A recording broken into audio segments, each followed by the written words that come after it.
$400 million. That's what Steph Curry signed for this week, a 10-year deal with Li-Ning, the Chinese sportswear company founded by an Olympic gymnast. Basketball, athleisure, golf, and the ability to sign other athletes under his own brand. But here's the part nobody's talking about. He had at least one offer that was way more money, and he turned it down. He chose the deal that gave him the most ownership of his own name. And 2 days later, a U.S. congressman asked the Department of Homeland Security to investigate the deal. Li-Ning has been tied to forced labor. Their merchandise was banned in the United States in 2022. And now Steph Curry, sadly, one of the most popular athletes on earth, is the face of the brand. And ownership has a price. This week, we're going to be talking about what that price looks like in dollars and reputation and risk. And also the NBA Finals drew 17 million viewers on Wednesday. Each Knicks home game is worth $20.3 million. The World Cup starts in 3 days, and we're in Cincinnati here with your two hosts, Liam and Sean Clifford. This is Playbooks and Portfolio. I'm obviously ready, and so let's roll out episode 11.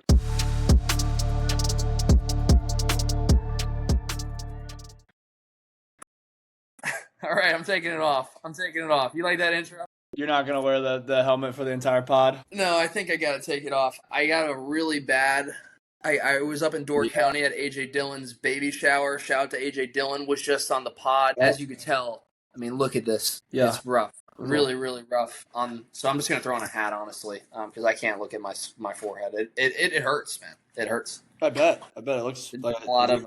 it looks leather. A lot of that gel. What's it called? Aloe vera. Yeah, shout out to aloe vera this episode. We need aloe to sponsor this episode. Get the dome right. Look at my forehead. I'll tell you what, though, it is working. So as this is not a paid sponsorship, it is feeling way better. Shout out to aloe vera. No sponsor dollars to the pod, but a free shout out. How was Door? Good time? Yeah, it was great. Got to see Jordan and Ronica and baby Raina. Shout out to those two. Congratulations on your first 6 weeks old. Beautiful, beautiful little girl. Nice. I mean, we're 2 months out, Juliana and I, so we are super excited for the future, and we'll see. Will it be Brooks or will it be Isla? Wow. You know better than I do, but that is my announcement to the world that will be either of their names. Okay, so, there it is. There you have it. We can put a poll up. Yeah, let's do a poll. Do we think it's going to be a boy or a girl? Either Brooks or Isla.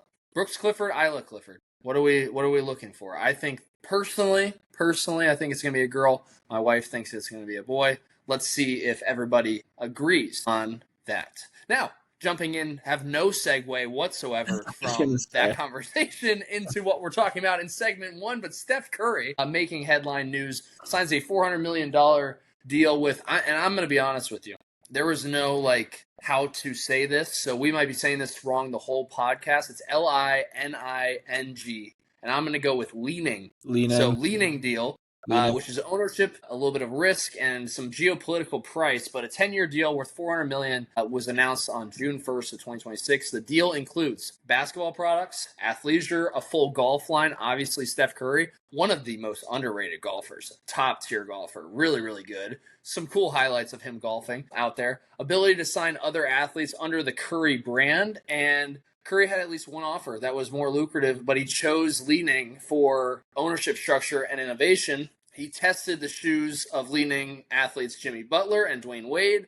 He left Under Armour in November of 2015 after 13 years in business with them. And the Curry brand generated the bulk of 30 Inc.'s $173.5 million in revenue to Under Armour. But some geopolitical tension coming into play here because Li-Ning was identified by the U.S. government and human rights groups for using forced labor. It was banned in 2022 in the U.S. because of it. Representative Chris Smith from Jersey, a Republican, announced he will ask DHS to examine Li-Ning imports. And Stephen A. said the NBA, its players, and sites like Amazon cannot suggest that they stand for social justice at home while cashing checks from companies tied to the Chinese Communist Party's forced labor economy. Tough deal. And I think, Liam, the question that really I have for you and what I'd like to discuss here is obviously it's sexy to be able to say that you're going to invest in a brand or you're going to have ownership in a brand. But what a lot of people don't talk about is what happens when that brand goes haywire or sideways or there's lawsuits. And now, who are they going to sue? They're not going to sue the guy lowest on the cap table. They're looking at Steph Curry's name and they're saying, this is who we're going to go after. So, Liam, from a high level, you're Steph Curry in this situation. Honestly, you're any athlete in a situation like this where, you have a very unique opportunity to partner with a brand, but it backfires. I mean, how do you feel about this in the current moment? Where do you think you go from here? How do you make sure that you protect your own brand, your own IP? There's a lot to unpack with this deal.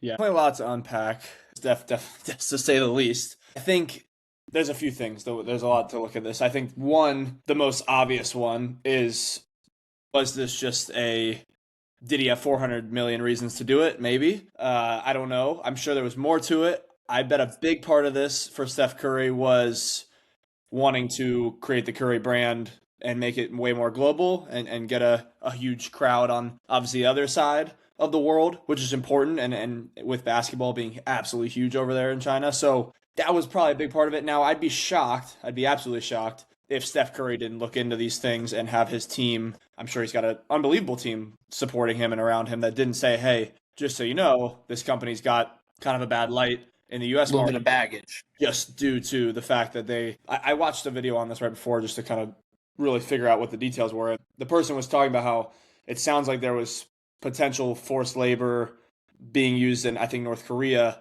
and then in return, the U.S. banned the product. I want to say it was, in 2022. It's been a thing, and it's been known that these shoes are not being, and the products aren't being sold in the United States.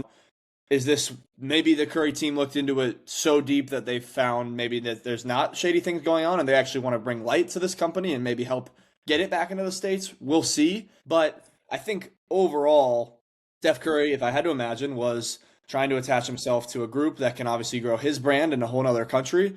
And then also, sure, $400 million is a great thing to add to it. And then on top of that, kind of being able to have now where he's able to sign other athletes as well to the brand, bring in some younger athletes, help the Curry brand as a whole to get some other people behind it. So we will see how this kind of shakes out, but definitely an interesting play because, like you said, there is baggage attached to it. It's not a secret. Like there's some, you look up the brand in the United States, there's some pretty interesting articles out there covering what's been happening and how it's banned and kind of how the company's looked at in a certain light. The founder of the company is an Olympic gold medalist and then another former athlete as well. So who knows what the relationship is like with him and Steph Curry. We will see. But yeah, a lot to unpack here. And again, it just goes to show that I hope everybody did their due diligence and has good reasons for the decision, because a thing like this, attaching yourself to such a large company, especially a company that's not in the United States and kind of is looked at in a bad light in the United States, could tear down the Curry brand and put it in a bad light. Or who knows, maybe Curry will help build this brand back up and maybe kids will be running around with, what do we say, Li-Ning shoes soon. I don't want to mispronounce it, but who knows? Well, I think that this is a great example of athletes trying to scale. And, you go from kind of how we've put it on this podcast before, 4 levels, right? You have level 1 of being an endorser, right? He was an endorser for 13 years with Under Armour. Then he kind of gets to that second level as an investor. I know Penny Jar, I know Steph Curry's SE30 and his various investments there. He then gets the kind of that level 3 as being an operator. He had the Curry brand under the Under Armour umbrella. It was kind of a sub-brand that he operated, but, obviously Under Armour distributed, manufactured, and ultimately brought everything out to retail. And now, kudos to Steph. Like he's doing a great thing by trying to be a platform builder now on level 4, right? He's a true owner of his product, and this deal is what kind of encapsulates that. Curry brand now being independent, he can now sign other athletes like we talked about. It does give so many different options and so much opportunity for not only himself but other athletes to come under the umbrella. But when you become an owner, it comes with a lot of headaches and a lot of things that a lot of people don't talk about, which is this exactly. And when you do it at such a global scale like Steph's doing, now you're bringing in geopolitical problems. I think this is a great lesson. Like one of the things that this related directly to me right away and us was our trip out to the Qatar, right? We go out there, we meet amazing people with Fahad Al-Kabi, Saad Al-Kabi, His Excellency, and establish a great relationship. But as we spoke to Fahad and while we were out there and we're talking about doing deals across the pond and being able to do a bunch of different opportunities globally, now you kind of jump into this global macroeconomics, right? You jump into a whole new ballpark of what are the regulations? How do you have to work through that? And what are the differences when it comes to everything? Underwriting, taxes, federal regulation, international regulation. You have to kind of do your homework in a different way, because when you're in the States, everybody learns from the ground up how to build a business. But when you go to that global level, it's not as easy as 1, 2, 3. Okay, you established your LLC. That was kind of a rhyme too. 1, 2, 3, establish your LLC. Might coin that. But it's not as easy when you're doing it at a global level, because countries have conflict, right? We've kind of been in conflict with China for a long time now, and one of our best American athletes signs a huge monumental deal with a Chinese company. They're going to have some red flags. They're going to ask some questions. And I think that on both sides of the coin, I don't think that Steph Curry was wrong with going and trying to establish his new brand with somebody who can really drive his platform forward. But I also don't think that the representative Chris Smith out of Jersey is wrong with examining what has happened in the past, right? When it comes to the issues they had back in 2022, and when it comes to the labor issues that they've had, because that's just not what we do in America, right? We are very, very strong believers in democracy, free market, and being able to pay people the right way. So when labor issues come up, I actually don't know. Maybe Steph went over there. Maybe he sees a different lens. Maybe his team went over there. I'm assuming they had conversations in China and with Li-Ning and their executives. But that's what comes into play when you try to establish at the highest level, which is globally. So this will be something to continue to watch. I think this is a great case study. I know we said case study way too many times on the last episode, so I'm going to try to stay away from saying case study. But this is a great case study at what is going to happen in the future when athletes try to do this, right? LeBron, Tom Brady, the best of the best are going to try to go global. The NFL is doing it as we speak. You got to be careful. Got to be careful. I know that was going to be my next point. Do you think now, all things aside with Li-Ning, that we could start to see this as a trend where some of the top athletes in the world are looking to sign not with just US-based companies, but companies that are coming out of some of these other countries, whether it's China or, I don't know, European kind of new products that are coming about from different countries across the globe, rather than just the big ones, Nike, Under Armour, Adidas. Will this now be a trend? We shall see. This is an interesting first one with kind of the baggage behind it. So we'll see if Curry's able to, I don't know, maybe he'll unban it. Who knows? Maybe he'll be able to show some good light on what's going on, and maybe they've been wrong, but who knows? We will see. I do think, just to wrap this segment, thinking for our own selves, right? It's just making sure that you're getting in a deal with the right people, and you're understanding all the different levers that are going to be pulled when it comes to what the deal means and who's behind it, how the company's done in the past, what they're trying to accomplish in the future, and does it align with all the goals and the core values that you believe in as well. And that will be the tell-all at the end of the day. I don't think that I don't know Steph personally, but I would have to imagine, just from what I know about him, that he in no way, shape, or form meant for any ill will here. I'm assuming it was just something that was caught by somebody in the diligence process, and now he's got to kind of go through the hoops of what that means. And it'll be, like we said, great understanding in the future for all athletes trying to do business globally. There's a reason that the biggest in the world, the BlackRocks, the Blackstones, the Sequoias, all these huge venture private equity firms, they do deals across they have offices set up all across the world for a reason. There's great deals to be had in every space in the world, and it's not just exclusive to these big firms. Athletes can do it too.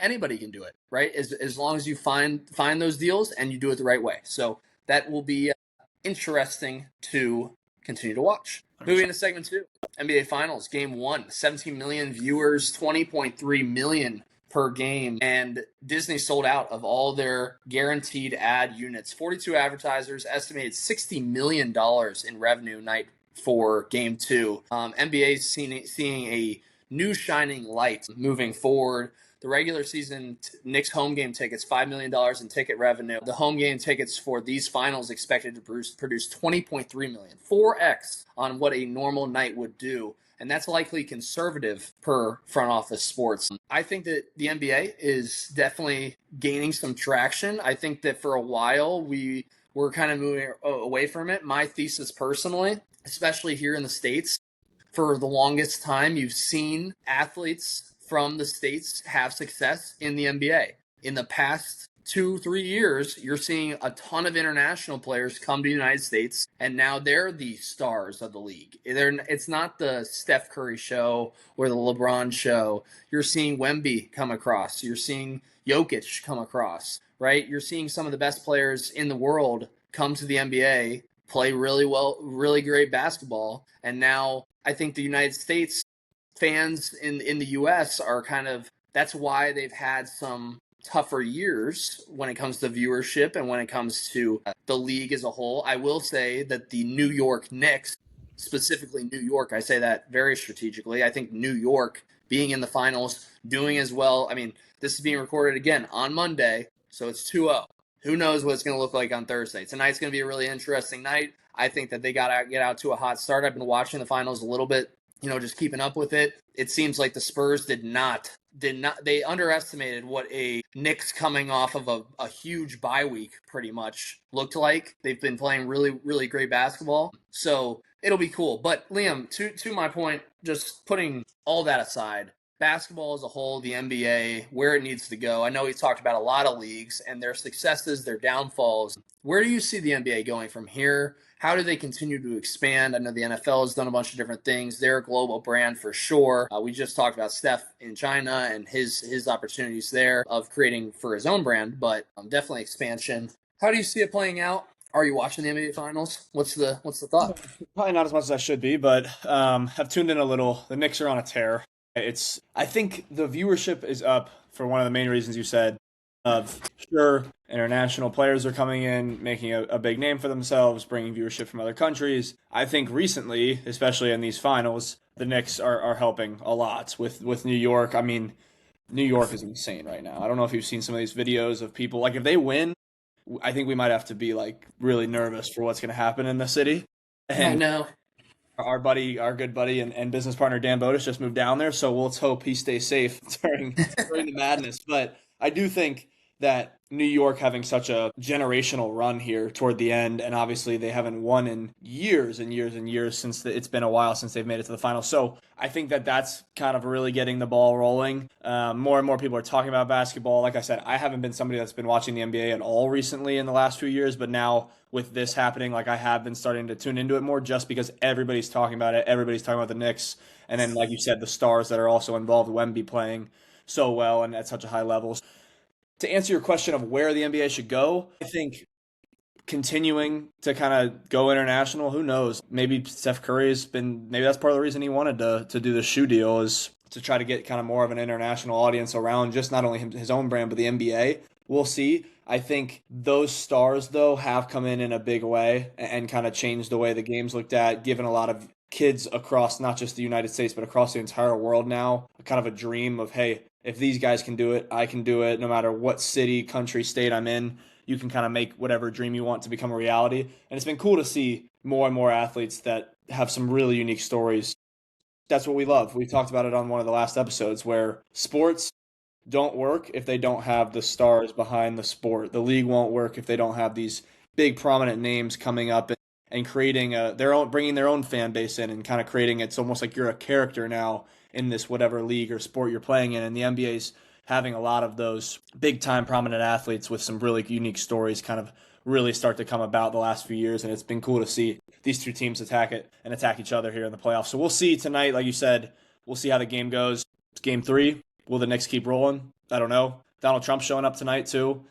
It's been a lot of fun. There's a lot of buzz around the NBA right now, and it's cool to see. Liam, I want to put you on the spot here. What companies, from a basketball perspective, have gotten you excited? I know you've seen a lot of businesses, a lot of young companies, growing up in this space, and we always talk about sports is a very unique platform to be able to grow your revenue and then ultimately jump into adjacent categories outside of sports, whether that be, the downstream applicabilities of healthcare or industrial or military. There's so many different avenues for sports companies to kind of soar and find new areas of revenue, find new ways to grow their audience and grow their customer base, but more than anything, using sports for marketing prowess, being able to say that you're partnered with the Knicks or the Cincinnati Bengals or the Green Bay Packers. There's so many opportunities to be able to then leverage that into unique sales into other adjacent categories. Liam, I would love to hear if there's some companies that you've seen that just pop out and have that differentiated factor in basketball while we're on the topic of Game 3 tonight. Yeah, there's plenty. There's a few that come to mind right away.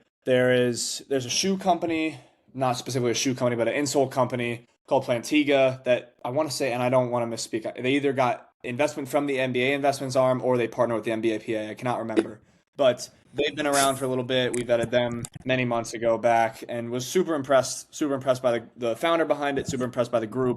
They're doing a lot of cool things, and they've kind of attached themselves to the NBA. There's tons of insole companies that are tracking certain metrics and kind of like the Catapult that we know from football and a lot of athletes know that would be listening to this. It's very similar to what Catapult does, but rather than in your feet, in your insoles, tracking kind of some different things that Catapult couldn't track just because you're not obviously stepping on a sensor every step you take. So they're an interesting one. They've attached themselves to the NBA, and I think that's helped them a lot. Liam, Plantiga in 2024, Plantiga launched with NBA Launchpad, which those guys do a great job. I do love what NBA Launchpad does. I think it's a great opportunity for other leagues to look at what NBA Launchpad does, and as young companies are able to use the rights of the different logos and teams to develop their brand and put them under that umbrella. I do believe that NBA Launchpad does a fantastic job. Shout out to David Lee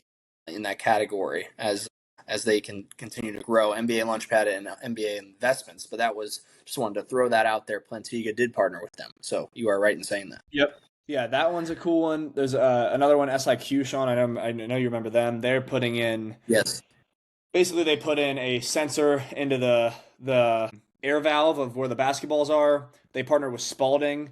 They are now, I want to say we talked to them probably 8 months ago. I don't know where they're at with it, but I want to say they were going down the route of partnering with the NBA to truly have their tech implemented and then be able to, for example, there's a consumer side of it where you can get a lot of metrics when practicing as a kid coming up and training to play basketball. They have a whole software for that they sell, but then beyond that, they were looking to sell into the NBA to be able to then have, say, when the ball touches the ground out of bounds, you can actually see, okay, when did the ball touch the ground at what exact time, and have it 100% correct every single time rather than kind of using your eyeballs to judge it. A huge case study and a huge kind of way for the technology to help referees. So that one was interesting. And then beyond that, more so just for the consumers, there's a company called Hoop. It is another basketball company that's helping younger kids, athletes that are kind of aspiring to play at these high levels, to do a lot of training. So it's a basketball hoop that shows you exactly like how many shots you're making, a bunch of different metrics on the arc and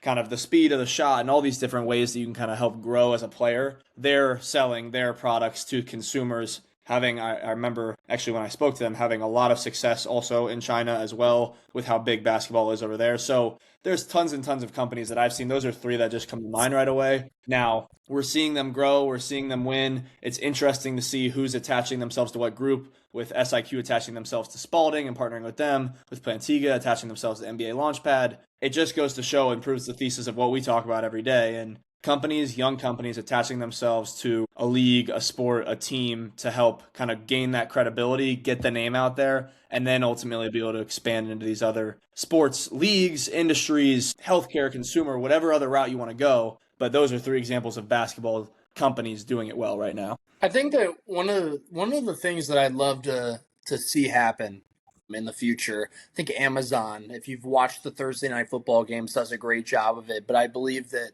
as you kind of tie in these new TV deals, being able to have ad spots living in the game. I mean, as you're watching the game, I've seen it where Amazon, you either have a QR code, or even if you have like a smart TV, you can pretty much click on these live ads as they're kind of running during the game or during the commercial. It's very interactive, and I believe that that's a great way for these companies to be able to convert on the live audience that they're in front of. And I would love to see that with younger companies as well. It would be really cool. Like, imagine a world where I know that, those ad spots are very, very pricey. I get it. But if you have a venture arm or a venture group that's willing to front some capital to be able to put, or these young companies vowing for different ad spots to be able to kind of show a venture portfolio of these newer brands that are popping up, I think it would be a very unique opportunity to be able to capitalize and, just grab the audience that you're really, really trying to take on. I know I'm just talking out loud, I think for our own portfolio, I think that could be something in the future that we should look into, just because you never know, how that could create a viral moment, create new revenue, create a new customer base, and ultimately also just create unique experiences for the businesses to be a part of. That's a great point. And it kind of, now when thinking about it, it would be cool to see a company like Amazon, who's now not only doing what they do as the conglomerate they are, but now also doing streaming and hosting some of these games. If you're a product that's sold on Amazon, if I'm Jeff Bezos or whoever's running the show on kind of the partnership side of things at Amazon, why not kind of help your young companies that are on your platform and plug them in for a quick 5 to 10 seconds and have people and consumers that are watching the game be able to buy directly from, like you said, these kind of interactive ads that we're seeing pop up. Just a thought. Could be cool. Who knows? I also know that these ad spots, like you said, are tough to get, and I think some of the larger companies would be upset if some young companies are taking these spots, but would be fun for innovation. That's for sure. Yeah, I agree. Jumping into our next segment, this is a big one. I think it's been topic of conversation, especially with the rev share that we kind of spoke about last week. But the NIL earthquake is upon us. Congress, collective bargaining, $75 million donation going to Virginia Tech. Our old football coach, James Franklin, congratulations on a monumental check coming in the door. But just to put the frameworks of what's going on, right? You have the SCORE Act that ultimately failed. The House Republicans tried to pass the SCORE Act, failed, exposed competing institutional interests across conferences, universities, collectives, and athlete advocates. It would have given the NCAA limited antitrust protection and created a federal NIL framework, but there was way too many stakeholders that couldn't agree. Then that flips into what we spoke about, honestly, on one of the first podcasts that we had, Trump's executive order, which was titled, quote, "Urgent National Action to Save College Sports." I always, President Trump's titles are always very verbose. They're very dramatic. But that supposedly takes effect here August 1st of 2026, and it targets NIL fraud, limits transfers, caps eligibility, mandates protections for women's and Olympic sports, and it applies to federally funded institutions generating $20 million in annual athletics revenue. And then you have now the Protect College Sports Act of 2026, which is a bipartisan act introduced May 27th, so a little bit more recently, but Senators Ted Cruz and Mariah Cantwell, both from Texas and Washington, joined by Schmidt from Missouri and Delaware. Coons establishes a federal statutory right for student athletes to earn NIL compensation. It preempts the current state-by-state patchwork with a uniform federal framework, creates a new college sports commission with governance and revenue distribution requirements. There's a lot happening across the board when it comes to collective bargaining. Should athletes be employees? We've gotten asked this question more than probably any question, I would say. It's one that pops up constantly. Our buddies at athletes.org, co-founded by a really good friend of mine, Brandon Copeland, former Baltimore Ravens linebacker, and Jim Cavall, who's the former founder of Influencer that ultimately sold to Teamworks. They're working on a players association and a kind of a CBA blueprint as we speak. And then you have the House versus NCAA case, which our buddy Grant House from St. Xavier High School, our own high school, is the one that slapped his name on a huge, huge settlement that allows schools to pay athletes directly up to $20.5 million per year. Shout out to Grant House, doing fantastic things. Has always been a great advocate for athletes. Now, that's the background. Lots of background. So if you need to rewind and hear that again, yeah, I would do so. Liam, your take on where this thing is heading, what models would work, what do you think would happen? Is it the rev share model? Where do you think collectives kind of find their way? Is it a hybrid model? It doesn't work here. A lot to unpack. Go. Man, I'll start by saying I'm happy that I am out of that space and out of college football because it is nuts. And I don't know what all will be coming down the pipe here. I want to hit on a couple of things. I think one of the main things and one of the biggest probably issues from the employees kind of status perspective of things is the Title IX piece where, okay, our football players now employees, but then what does that mean for every other sport? I think that gets tricky, and I assume it's kind of the same way me and you were sitting here like, I don't know what the good idea is. I assume that's probably what they're doing probably in the executive level from in the White House and kind of the groups that are behind this. So I'd be lying if I said I had a good answer. I think like when I was playing last year, the 20.5 million House versus NCAA kind of rev share thing, that was what we got dealt, and it seemed like it worked pretty well.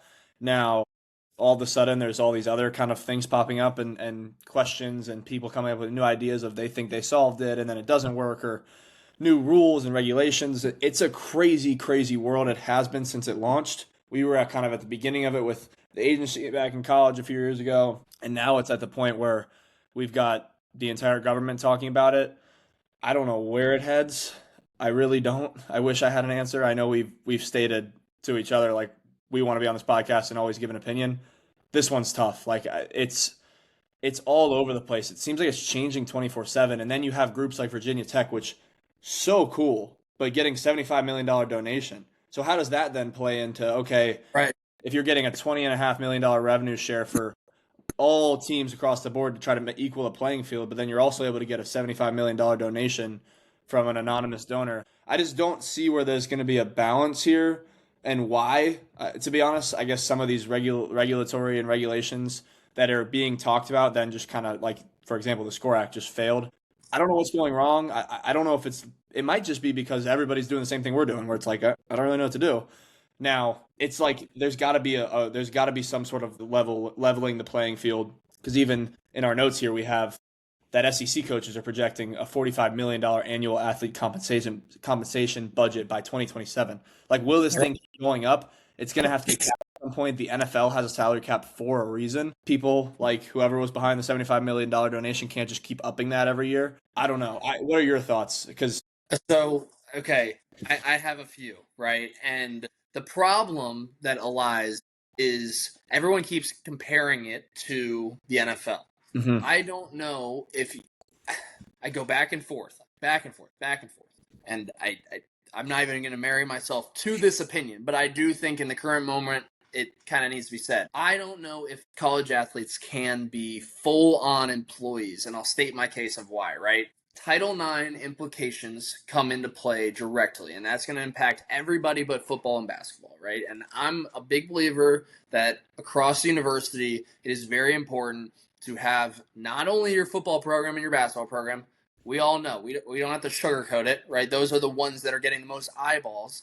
But there are loads and loads and loads of benefits to having fantastic women's sports, Olympic sports, and just sports across the entire campus 100%. That might not make as much money, but develop some of the best people and develop some of the best brands and give athletes such a unique opportunity. So it has to be solved in thinking about that. I feel like that's got to be honestly number one. And I know that that's going to be not what the football camp wants to say. The football camp's going to be like, we could split off and make this thing a business, and it makes complete sense. They might go down that route. Who knows? I know that then the Olympic sports are obviously going to be on my side. They're going to be saying, no, yeah, absolutely. Like, we have to play in that game.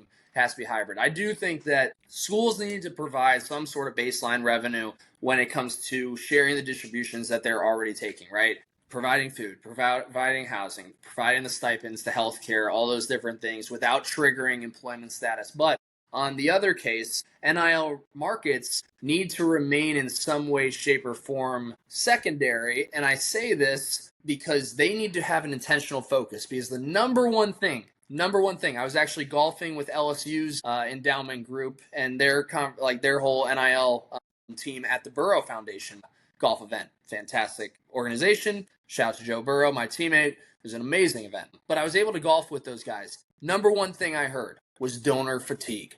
There is donor fatigue out there. Donors are definitely feeling the heat of having to ante up every single year on trying to win. And it's coming, a lot of times, it's coming directly off of their company's balance sheets. It's being able to do that. So why I say that, there needs to be intentional focus on what those dollars are going to, and they need to return some sort of compensation back to the businesses and to the donors themselves, because it can't keep being, we're going to give money to these athletes, they then go on the field, they play, really get nothing out of it, and then on top of that, the athletes are going to transfer. Yeah. That is a terrible, terrible model. It's the model that we live in the current moment, and the universities feel no affinity to the athletes. The donors get pissed because they're fronting money for a star quarterback to come in. He plays one season or doesn't play for whatever reason because he's a freshman,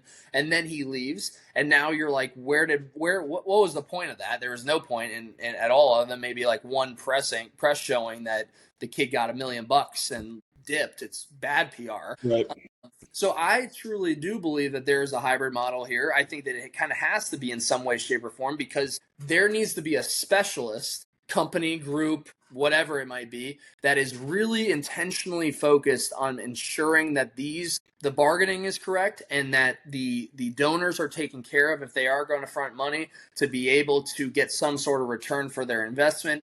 Not only making wins on the field, but making wins off the field. That's my current take. I know it doesn't solve everything, but I think that is where it needs to go, because it can't just be rev share only. It also can't be collective distribution model only. It needs to be a hybrid of the two. Yeah, I don't disagree with you. I think when looking at Virginia Tech, for example, they launched Hokie Ventures, which is a nonprofit specifically designed for revenue generation and strategic kind of alignment with the athletes. And that's where now we saw the $75 million donation come in, to where, sure, for whoever this kind of anonymous family was, they got a probably nice big tax write-off. They didn't even slap their name on it, but they get to support the team. But then what? Like you said, I think there needs to be some sort of group that does come in and allows for people to, if they're going to put this much money in, whether it's a lot or a little, to be able to have some sort of piece then, to where they can have some sort of ROI, same way that NFL teams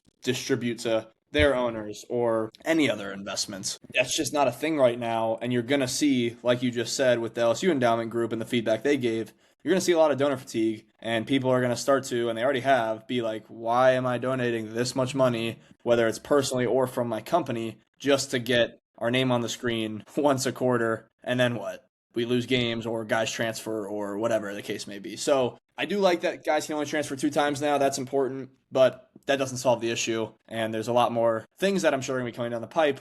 This season will be very interesting to kind of go through and play. I know me and you are both now removed from college football, so we'll be able to have tons of opinions on what happens when the college season comes around. We shall see. But shout out to Virginia Tech and Coach Franklin and the whole crew over there, because that is awesome and good for them. Yeah, congrats to James Franklin. Rooting for him, honestly. I mean, obviously, he's a coach that gave us both a lot. I have a lot of appreciation for him. It was tough to see him leave, but I am rooting for him, and I now have a reason to root for the Hokies going into the 2026 season. So we are, and go Hokies. Now, in our last segment here, Liam, I'm coming up with this on the fly. I'm kind of excited about this. Kind of thought about this. I think it's going to be fun. 3 quick hits of institutional capital entering new sports markets. I want your quickest take possible on if you think it's a great investment, what you think the benefits are, and just a quick spiel. I don't want it longer than a minute, and I think we could both go. First one, NBA London expansion. Daniel Levy, former Spurs chairman, joining a bid for an NBA team in London. The NBA is going international. Thoughts? My opinion, everything we talked about earlier when talking about international, Steph Curry's brand deal with Li-Ning, I like it. I think it's good. I want to see sports continue to evolve beyond just the United States, beyond just whatever country they're started in and big in. I want to see this thing go national. I think that's where we're heading. We continue to see that. In my opinion, thumbs up. I would say connect the dots between London and the team, ensure that there's fan affinity there, and you have a winner in NBA London. EQ2, next one. EQ2, $130 billion private equity firm, joined as platinum partner of the ATP Tour, first global sports sponsorship for the investment firm, private equity in tennis. Tennis as a whole, private equity in tennis. Thoughts? I'm going to go with another thumbs up on my end. I think anytime we can put more money into sports when it's good money. Again, I don't know the details of this deal, but I assume that it's positive. I assume that it's good. I think tennis is a super cool sport. We live right by one of the main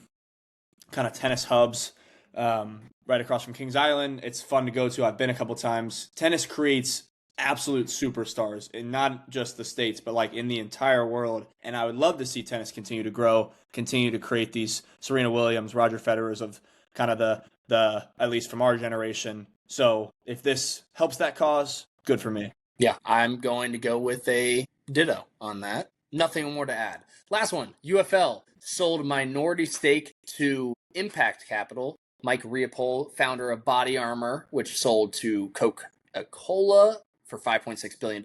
Great for him. Congratulations. Play cool sound effect there. Same athlete validated to consumer playbook as our fund. Thoughts on the UFL, Liam, as a whole? Yeah, I think the UFL has been cool to watch because, one, we know guys that play in it. It gives an opportunity for guys that want to continue pursuing and have like a chance during the off season to get their name out there and then make a team. Super cool for a lot of our friends, people that are creating names for themselves in that league. I think it's great. I also think the viewership on it's been cool. Like there's been a lot of athletes making plays, bringing eyeballs to the sport. I haven't been to a game, but I've heard it's been pretty packed as well. When you watch the TV, it's loud. Like it sounds pretty electric. I know Mike Riopol has made a kind of public statement that is a huge emphasis of them wanting to kind of create hype around these games and it not just be a couple hundred fans in a stadium like some of these other football leagues have been. So on the note of the UFL selling their minority stake back to Mike Riopol, I think it's great. I think that guy is an unbelievable CEO and founder. He scaled Body Armor. He scaled multiple businesses and exited for a few billion. I think whatever that guy's doing with the UFL is working. Have him keep it. Have him keep rolling. And I'd love to see how much this league grows. Huge fan of the UFL, one. Two, as a guy who is a journeyman, I haven't been in a true QB competition in a while. And you always kind of play in your head, okay, what if that's got to be me? Biasedly, I'm a huge fan of the UFL. In my wedding, one of our best friends, KJ Hamler, had a very successful year, and it seems like there's opportunity for him now to step back into the league. I think it's going to be focusing on the stories of guys coming into the UFL, having success, and then following their journey into the NFL, the successes that come after that, and then also following guys that might not necessarily do it, but create a great opportunity and great career in the UFL. I'm a huge fan of the UFL. I think it is the answer to all these leagues that have been kind of the secondary league to the NFL. I think the UFL is doing it the right way. You're right. On my social media, I'm seeing play after play after play made. I was just standing on a soapbox to somebody in Nashville when I went down there for a wedding. Somebody was asking me about the UFL. I said, watch a game. That is good football being played. There are great players, and I do believe that there is something to stand on when it comes to the future of the UFL. But that is your Playbooks and Portfolios episode. Steph Curry, we talked about turning down more money to own his specific brand and his specific name. The NBA Finals drawing 17 million viewers and 20 million per game. World Cup starting 10 episodes in. And this thesis continues to prove itself. The athletes who own outperform the athletes who rent. And the teams that build ecosystems outperform the teams that just sell tickets. Like, subscribe, share, do all the things to put us out there as much as possible because, we're 11 episodes in. This has been an absolute blast being able to get on here every single week. It seems like the episodes keep getting longer because we just want to chat even more, and we're learning more and more as we continue to go. So please support the podcast. We are having an absolute blast. I'm going to give a couple shout-outs. I was on the phone with Brandon Carney, one of our good buddies of the fund. He said that he was listening, so shout to Brandon. Shout out to AJ Dillon. He said he's been listening in ever since he was on the pod. He's been really catching up on some old episodes. Appreciate him. And shout out to a bunch of people that I haven't mentioned, because to be honest with you, it's going to be grassroots as we continue to grow this thing. A little bit of virality here and there, but really appreciate everything. I was down in Nashville also this weekend. It was the weekend after you. Me and my girlfriend went down, and I had a couple people come up to me and say that they like the podcast and that they've been following. So again, like little wins, but really cool. And like you say, it's going to be grassroots. One day when we're big time with this thing, we will thank all of the viewers for watching early. So we appreciate it. 100%. But from playing the game to owning a piece of it, this is Sean and Liam Clifford, your hosts of Playbooks and Portfolios, and we are out. We will see you next week.